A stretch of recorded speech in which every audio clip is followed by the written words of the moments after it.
जिघाच्छा परमारोगा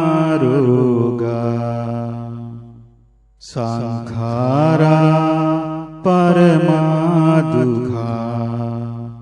एतं ज्ञात्वा यथा भूतं निब्बानं परमं सुखं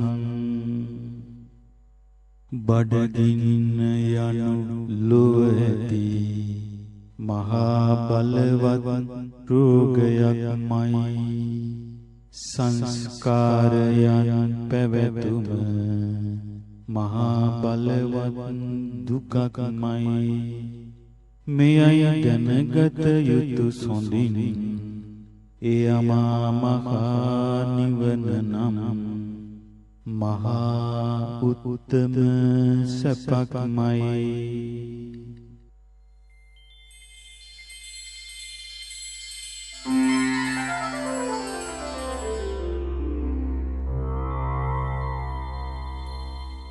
නමෝ බුද්ධාය ශ්‍රද්ධාවන්ත වාසනාවන්ත පින්වත්නි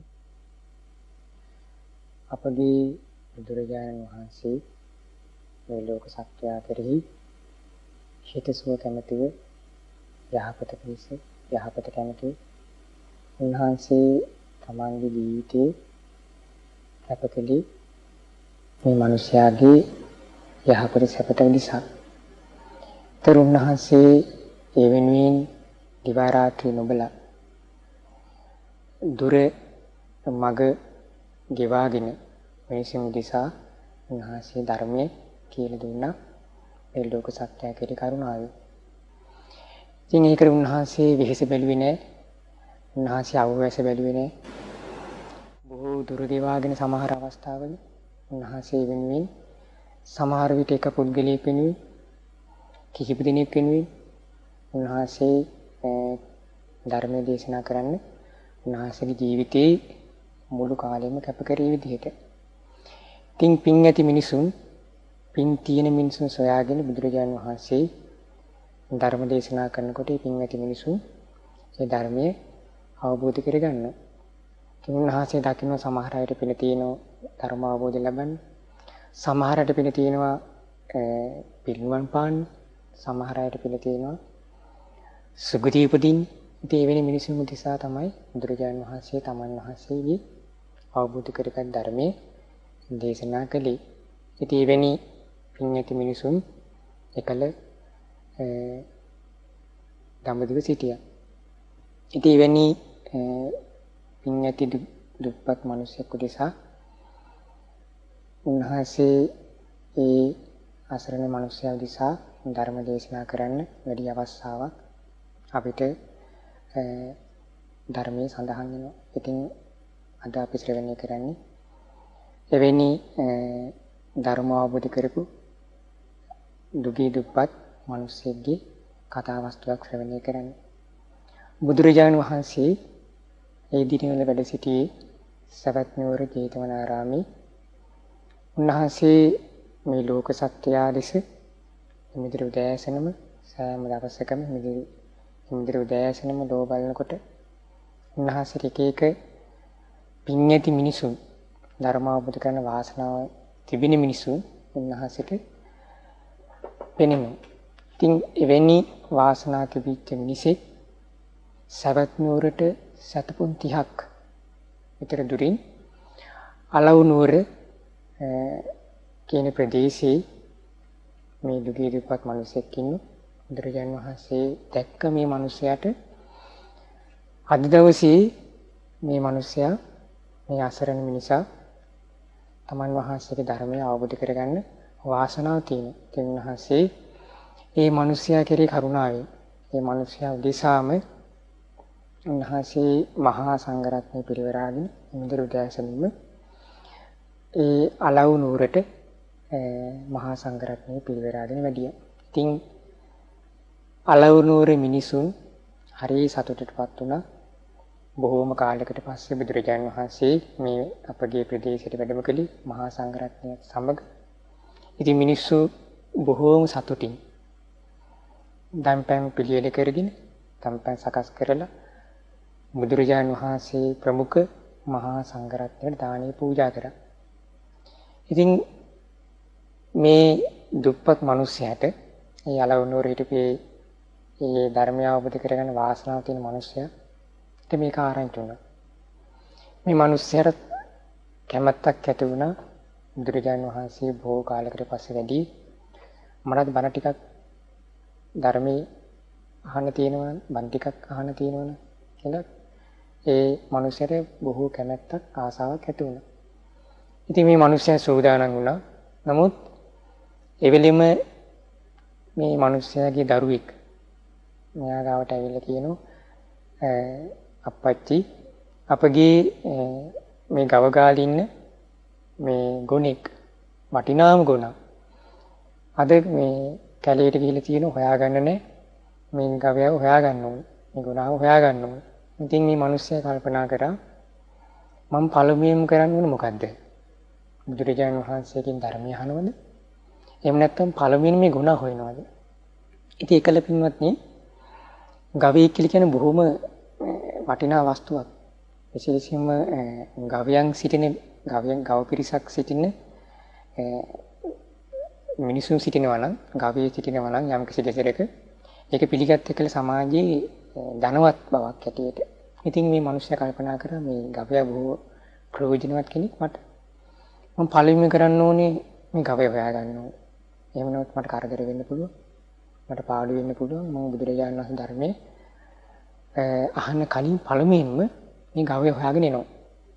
එතකොට මේ මිනිස්සයා කැලේට ගිහිල්ලා බොහෝ දුර ගෙවාගෙන දවස මුළුල්ලේ මේ ගවයා හොයන්න මහන්සි ගත්ත වෙහෙස මහන්සි වෙලා. ඉතින් ඒ අතර වාරේ බුදුරජාණන් වහන්සේ ධම්සපාම බුදුරජාණන් වහන්සේ මහා සංඝරත්නය පිරිවරාගෙන මිනිසුත් පිරිවරාගෙන බුදුරජාණන් වහන්සේ බලාගෙන සිටින මිනිස්සු එනකන්. මොකද අද ධර්මයේ අවබෝධ කරගන්න වාසනාව තියෙන්නේ මේ මිනිසයාට. ඒ හයිසක දුපත් මිනිසයාට. හැබැයි මිනිස්සු බලාගෙන සිටිනෝ ස්වාමීන් වහන්සේලා බලාගෙන සිටිනෝ බුදුරජාණන් වහන්සේ ධර්මයේ දේශනා කරන්නේ කොයි මොහොතේද? නමුත් බුදුරජාණන් වහන්සේ නිශ්ශබ්දව වැඩ සිටියා.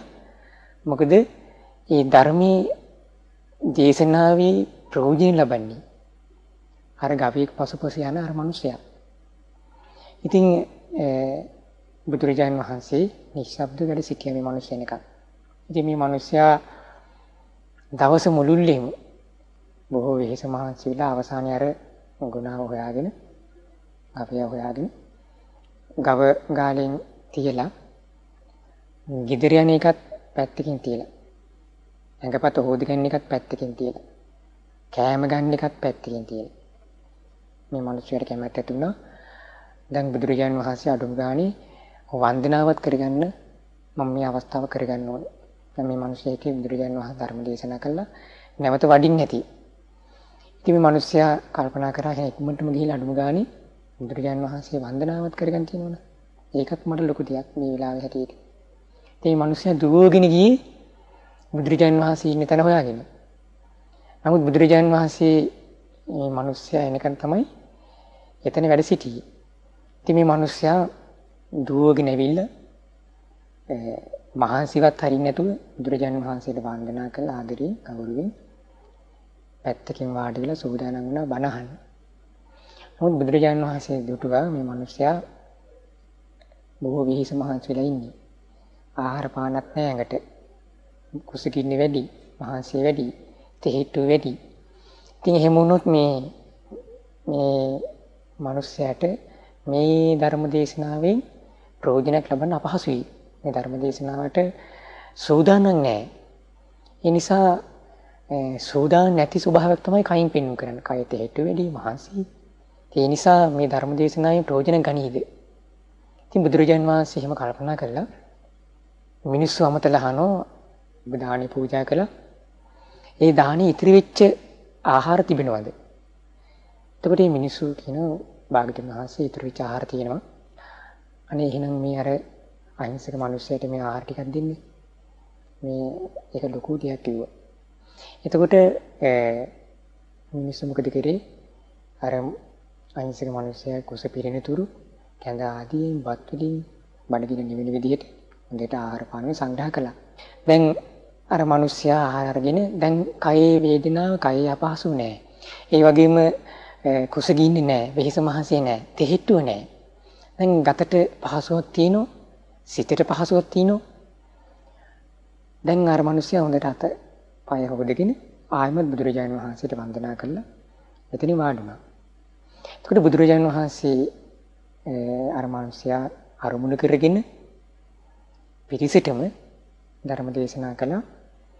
බලාපොරොත්තු වෙන විදිහට බුදුරජාණන් වහන්සේ දෙවිසින් දුටු විදිහටම අර මිනිසයා ධර්ම දේශනා අවසානයේ සක්කාය දිට්ඨි විචිකිච්ඡා සීලබ්බත පරාමාස කියන සංයෝජන ධර්මයන් ප්‍රහාණය කළා සෝතාපන්න ඵලයටපත් වුණා.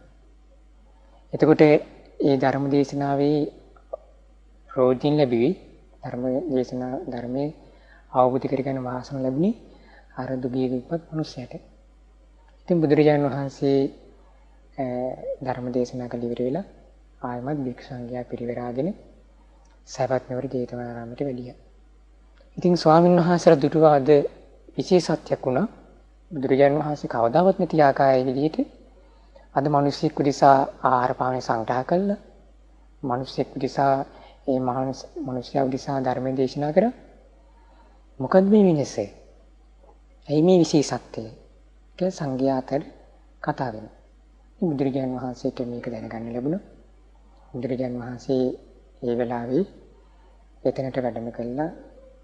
ස්වාමීන් වහන්සේලාට දේශනා කරන මහණෙනි, මා ඒ දුප්පත් මිනිසයා උදෙසාමයි තිස්ස දුනක් දුර ගෙවාගෙන, කාන්තාරයේ දුර ගෙවාගෙන, මග ගෙවාගෙන ඒ මිනිසයා උදෙසාම මම මේ වැඩි.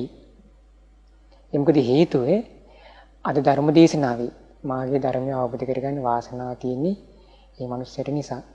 ඉතින් ඒ දුගී දුක්ඛත් මිනිසයා මාගේ ධර්ම දේශනාව අපතේ හැරීනේ ඒ මිනිසයා මම දේශනා කළ ධර්මයේ අවබෝධ කරගත්තා.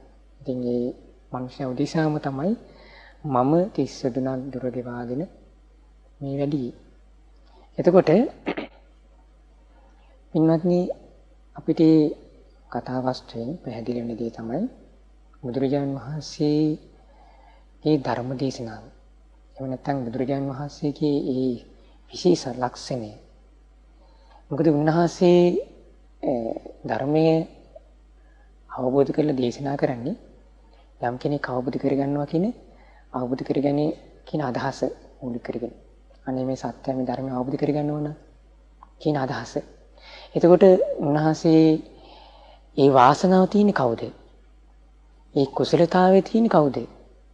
අන්න ඒ කෙනා කවුරු වුණත් දුප්පත් කෙනෙක් වෙන්න පුළුවන්, පොහොසත් කෙනෙක් වෙන්න පුළුවන්, රාජමැදුරු කෙනෙක් වෙන්න පුළුවන්, දුගී දුප්පත් මිනිසෙක් වෙන්න පුළුවන්, කවුරු වුණත් උන්වහන්සේ බලන්නේ මේ ධර්මය අවබෝධ කරගන්න වාසනාව තියෙන කෙනා. තරහතිරම නෙවෙයි, දුප්පත් පොහොසත් බව නෙවෙයි. එතකොට මේ වාසනාව තියෙන්නේ කවුද? ඒ කෙනා උදෙසා බොහෝ වෙලාවක් බොහෝ දුර ගෙවාගෙන වෙහෙස මහසි නොබලා උන්වහන්සේ ඒ කටයුත්ත උන්වහන්සේ සම්පූර්ණ කරන්න පුළුවන්. එතකොට ඊළඟදී තමයි ඒ ධර්මයේ ශ්‍රවණය කරලා ධර්මාවබෝධ ලැබුවේ ඒ දුප්පත් මිනිස්සුක තියෙන සුවිශේෂ ලක්ෂණය. ධර්මයේ සිත කැමැත්ත ඇතුණට පස්සේ ඇතින ස්වභාවික දෙයක් තමයි තමාගේ ශාරීරික අපහසු මේ කිසි දෙයක් බලාපොරොත්තු වෙන්නේ නැහැ. කැමැත්ත ඇතුණට පස්සේ කුසගින්නද නැද්ද? ඊට පස්සේ මහන්සිද? මේ මොකද බලන්නේ නැහැ. ඒ කැමැත්ත ඇතුණට පස්සේ ඔබගේ අදහස ඒ ධර්මය අවබෝධ කරගන්න තමයි සිතේ කැමැත්ත මූලික වැඩ කරන්නේ සිතේ. ඉතින් ඒ නිසා ඒ දුප්පත් මිනිස්සයා ඒ මොකද බැලුවේ නැහැ. කුසකින් නිවාගෙන අදහසක්, ඊට පස්සේ ඇඟේ පතේ මහා සිදුරු කරගන්න අවස්ථාවක්, මේ මොකද බැලුවේ නැහැ. මේ මිනිස්සයා බැලුවේ මේ ධර්මයේ Tamanට අවබෝධ කරගන්න. ඒ ධර්මයේ Tamanට ගලප ගන්න. ධර්මයේ අඩුම් ගානේ ධර්මයේ ශ්‍රවණය කරනවත් ඉතිපස්තාව ලැබීද? අන්නේ කැමැත්ත. අන්නේ අදහස තිබුණ කෙනාට තමාගේ කායික ස්වභාවයට වඩා තමාට වටිනාකම දැනෙන්නේ. තමා පහසු හොයන්නේ, තමා වටිනාකම හොයන්නේ ඒ ධර්මයේ නිසා. ඒ නිසා බුදුරජාණන් වහන්සේ මේ දේශනා කළ ධර්මයේ මේ මිනිසයා අවබෝධ කරගන්න වාසනාව ලැබුණේ ඒකයි. ඒ නිසා අපිට මෙතන පැහැදිලි වෙන දේ තමයි පින්වත්නි, ධර්මයට ඇති වෙන කැමැත්ත. සිතේ පැහැදීම මූලිකම දේ. සිතේ පැහැදීමට ආවට පස්සේ ඒ කිසි කෙනෙකුට වළක්වන්න බෑ. කිසි කෙනෙකුට බාධා කරන්න බෑ. මොකද ඔහුගේ අදහස තමයි ධර්මය අවබෝධ කරගන්න තියෙන කැමැත්ත. ඒ කැමැත්ත ආවට පස්සේ ඒ කෙනා ඒ ධර්මයේ අවබෝධ කරගෙන වළක්වන්න බෑ. ඒ බුදුරජාණන් වහන්සේ එවැනි මිනිසුන් උදෙසා තමයි උන්වහන්සේ ධර්ම දේශනා කළේ. ඉතින් මේ ධර්ම දේශනාව ඒ සංඝයාට ඒ අවස්ථාව සැලකලා බුදුරජාණන් වහන්සේ දේශනා කරන මහණෙනි, ඒ මිනිසයා මා දේශනා කළ ධර්මයේ ප්‍රයෝජන ලබා ගත්තා, ධර්මය අවබෝධ කරා. නමුත් මහණෙනි, මම මේ මිනිසයා උදෙසාම වැඩි ඒ මිනිස්සර තමයි මේ ධර්මය අවබෝධ කරගෙන වාසනාව තියෙන නිසා. ඉතින් එහෙම දේශනා කළ බුදුරජාණන් වහන්සේ ලස්සන ගාථාවක් දේශනා කරනවා. jigacchā paramārogā, මේ කුසක ඉන්න තමයි ලොකුම රෝගය. සංඛාරා පරමා දුකා, මේ හේතු ප්‍රත්‍යයෙන් හටගන්න දේ තමයි ලොකුම දුක. හේතුවක් නිසා හටගන්න ස්වභාවයක් තිබෙනවනේ. ඒක තමයි මේ ලෝකේ තියෙන ලොකුම දුක. ඒතං ඤත්වා යථා භූතං නිබ්බානං පරම සුඛං. ඔන්නෝයි ස්වභාවය, ඔන්නෝයි යථාර්ථය තේරුම් ගන්න කෙනා ඒ උතුම් වූ නිර්වාණය සාක්ෂාත් කරනවා කියලා බුදුරජාණන් වහන්සේ ඒ මොහොතේ සංඝයාට ඒ ලස්සන මිහිරි ගාථාව දේශනා කොට වදාළා. ඉතින් මේ කතාව වශයෙන් අපිට පැහැදිලි වෙන පින්වත්නි, වාසනාව තිබින්නේ කවුද? ඒ කෙනා සොයාගෙන බුදුරජාණන් වහන්සේ ඕනම දුරක් වඩින්න සූදානම්. උන්වහන්සේගේ කය වෙහෙස උන්වහන්සේ බලන්නේ කිසි විටක. ඒ වගේ තමයි සිතේ පැහැදීමට ආවට පස්සේ ධර්මය අහන කෙනා කෙනෙක් සිතේ පැහැදීමට ආවට පස්සේ එහෙම නැත්නම් ධර්මයට කැමැත්ත ඇති වුණාට පස්සේ ඒ කෙනායි කායික අපහසුවක්, කායික පහසු ඒ මුකුත් බලන්නේ. එතකොට ධර්මයේ දේශනා කරන කෙනා ධර්මයේ බොහොම සතුටින් ලබා දෙනවා. ධර්මය අහන කෙනා බොහොම සතුටින් ධර්මය අහනවා. ඒකේ ප්‍රතිඵලය තමයි ඒ ධර්මය අහන කෙනා ධර්මය අවබෝධ කරනවා. ඒ නිසා එකල මිනිසුන් මේ වාසනාව ලැබුවා. බොහෝ මිනිසුන් එවැනි ආකාරයට තමයි ධර්මය අවබෝධ කරගෙන මේ සසර කෙටි කරගත්තේ. සසර දුක නිදහස් වෙන ඉතින් අපිටත් මේ කතා වස්තුව බොහොම ප්‍රයෝජනවත්. සිතේ කැමැත්ත ඇතිවීමට පස්සේ ධර්මයේ අවබෝධ කරගෙන ආකාරය, ඒ වගේම කායික පහසු නොබලා අනිත් වැඩ කටයුතු නොබලා ධර්මයේ උදෙසාම ජීවිතය ගත කරන මිනිසුන් ගැන අපිට මේ කතා වස්තුව අපිට පැහැදිලි වෙනවා. ඒ නිසා පින්වත්නි, බුදුරජාණන් වහන්සේ නැමැති අසීම ශ්‍රාතුන් වහන්සේගේ ධර්මයේ ප්‍රයෝජන ලැබෙන ඔබ අප කාට වුණත් බොහොම සිත සතුටින් කැමැත්තෙන් ධර්මය අපි අහනවා නම් අපිටත් බුදුරජාණන් වහන්සේගේ ධර්මයේ අපිට පුළුවන් විදිහට ප්‍රයෝජන ලබන්න අවස්ථාවක් තියෙනවා. ඒ නිසා මේ කතා වස්තුව අපිට ඒ සඳහා බොහෝ උපකාර වෙනවා. ඉතින් අපි හැමෝටම ඔබ අපි කාටත් අපි ආශිර්වාද කරන මේ බුදුරජාණන් කතා වස්තු අපගේ ජීවිතයට ගලපාගෙන අපිටත් බුදුරජාණන් වහන්සේගේ ධර්මයේ අවබෝධ කරගෙන සසර දුකින් නිදහස් වන්න අපි හැමදෙනාටම වාසනාව උදා වෙත්වා කියලා අපි ආශිර්වාද කරනවා. හැමදෙනාටම තෙරුවන් සරණයි.